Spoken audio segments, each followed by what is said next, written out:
राधे राधे सभी को। इस वीडियो में हम हमारे 84 कोस परिक्रमा के सफ़र के बारे में बताएंगे। तो शुरू करें हम अपना सफ़र। तो हम निकल पड़े by train Nokha to Vrindavan, जिसमें हम रुके भरतपुर। यहाँ हमारे सामने गाड़ी आ गई और हम जा रहे हैं वृंदावन। और वृंदावन में हम ऐश्वरी सेवा सदन में रुके थे। यहाँ आके ही हमने दर्शन किए यहाँ की स्मार्ट बंदर से। और अब हम निकले बांके बिहारी दर्शन के लिए, जहाँ पर बंदरों ने मेरा चश्मे पर अटैक कर दिया। ये तो यहाँ सावधान रहना चाहिए। उसके बाद हमारे पंडित जी ने हमें संकल्प दिलाया जिससे कोई बाधा नहीं आ सके।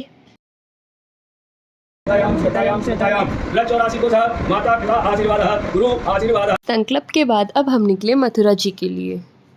वहाँ पे हमने कृष्ण जन्मभूमि, द्वारकाधीश मंदिर और विश्राम घाट यमुना जी के दर्शन किए। यमुना घाट पे हम लोगों ने बोटिंग भी की, जहाँ हमने कंच महल भी देखा। बोटिंग करते समय मेरा चश्मा तो बच गया, परंतु मासी का चश्मा चकनाचूर हो गया। यहाँ पे हमने वीडियो भी बनाए, भजन भी गाए, फोटो क्लिक भी करवाए और हमने बहुत सारी मस्ती की थी। और फिर अब हमने किए यमुना मैया की आरती के दर्शन। ये था हमारे डे 1 का सफ़र।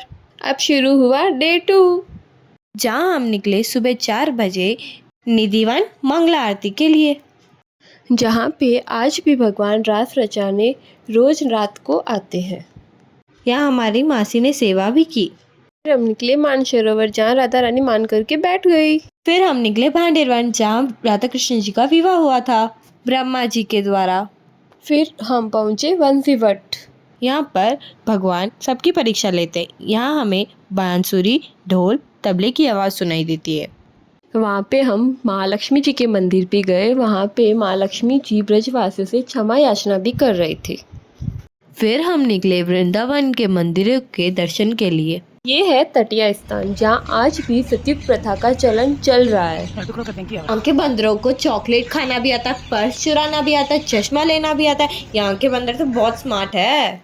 वैसे आपको पता है वृंदावन के सभी मंदिर बाय टोटो से ही किए जाते हैं। और अब हम पहुंच गए रंगनाथ जी के मंदिर। यहाँ पे एक बैंक्वेट द्वार भी है जो एक साल में एक बार ही ओपन होता है। क्या आपको पता है यहाँ शिव जी का नाम गोपेश्वर जी भी है? कैसे? क्योंकि यहाँ पर शिव जी गोपी बनकर रास रचाने आए थे, इसलिए उन्हें गोपेश्वर जी भी बुलाया जाता है। तो हमने आपको सभी मंदिर के दर्शन पहले वीडियो में करवा दिया। फिर हुआ हमारा डे 3। सबसे पहले हम गए इस्कॉन टेम्पल मंगला आरती के लिए सुबह 4 बजे। यहाँ के अंग्रेज भी 24 घंटे हरे कृष्णा कृष्ण कृष्णा हरे हरे। अब हम ब्रज के सभी गांवों से होते हुए मंदिर के दर्शन किए, कुंड, बैठक और भगवान के सारी लीला का वर्णन सुना। आपने वृंदावन, 84 कोस, सबकी कुंज गली के बारे में तो सुना ही होगा। मैं आपको बताती हूँ खड्डा गली के बारे में। हमने इस तरह गड्ढे गली को पार करके मंदिरों के दर्शन किए। अरे लंबू टिंगू ने ट्विनिंग थीम भी की है। अब हम ऐसी जगह जा रहे हैं जहाँ श्री कृष्ण जी ने 16,108 गोपियों के साथ रास रचाया और हमने भी रास रचाया।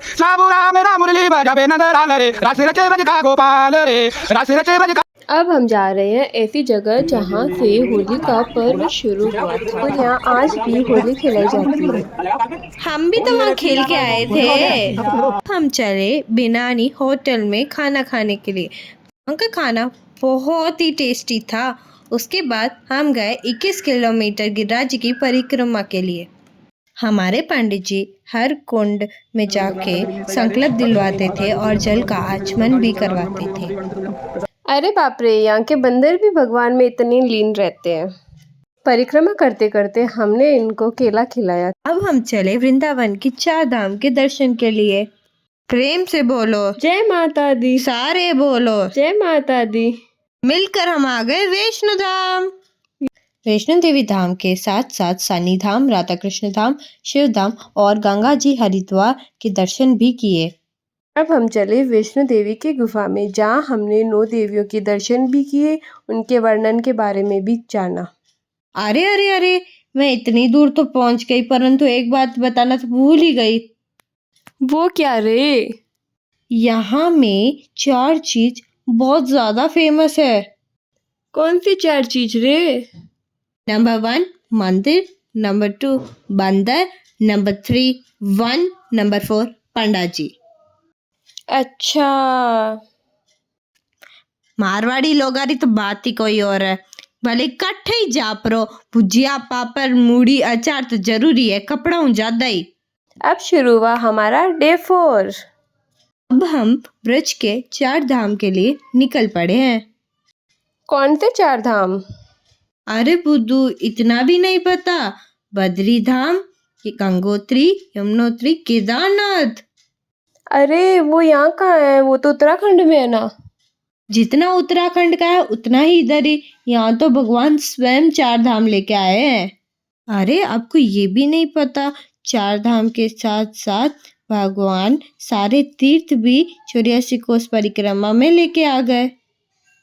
अच्छा, ऐसा क्या? तभी यहाँ के रास्ते भी पहाड़ों से कट के बने हुए हैं। अरे आजकल रील बनाने का तो बहुत ट्रेंड है, हमने भी कोशिश की परंतु नॉट पॉसिबल। अब हम कादा गली से होते हुए केदारनाथ चल रहे हैं। यहाँ पे 350 सीढ़ीज है। वहाँ चढ़ के हमने पूजा भी की, भजन कीर्तन भी किए, फोटो क्लिक भी करवाए और सबको दर्शन भी करवाए थे।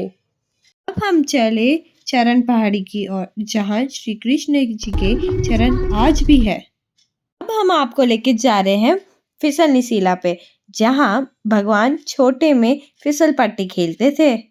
अब हम चल रहे हैं जहाँ पे श्री कृष्ण जी ने भोजन किया था। यहाँ पे भोजन की थाली का दान भी होता है।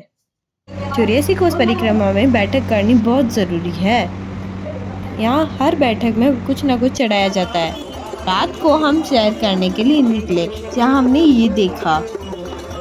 आइए अब हम चलते हैं डे 5 की ओर। तो चलिए आपको ले चलते हैं राधा रानी के दर्शन के लिए। वैसे यहाँ पे बाइक भी जाती है, गाड़ी भी जाती है, लेकिन हम लोगों ने पैदल चल के ही दर्शन किए।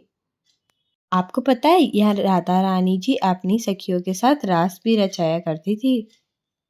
अब हम चल रहे हैं तुलाधान मंदिर, और यहाँ पे सोने का दान भी किया जाता है। अब हम चले चरण पहाड़ी 2 में, जहाँ हमने वन के अंदर जाके श्री कृष्ण जी के चरण के दर्शन किए। आप सभी को वृंदावन का फेमस मंदिर तो पता ही है, प्रेम मंदिर, जो इतना ब्यूटीफुल खूबसूरत, वाव। हम ट्राई कर रहे थे लास्ट 3 दिनों से, लेकिन फाइनली हम डे 5 में जाके तो आए। हम वृंदावन आए और प्रेमानंद जी के दर्शन नहीं करे, ऐसा कैसे हो सकता है भला? तो डे 6 की शुरुआत हमने की प्रेमानंद जी के दर्शन से।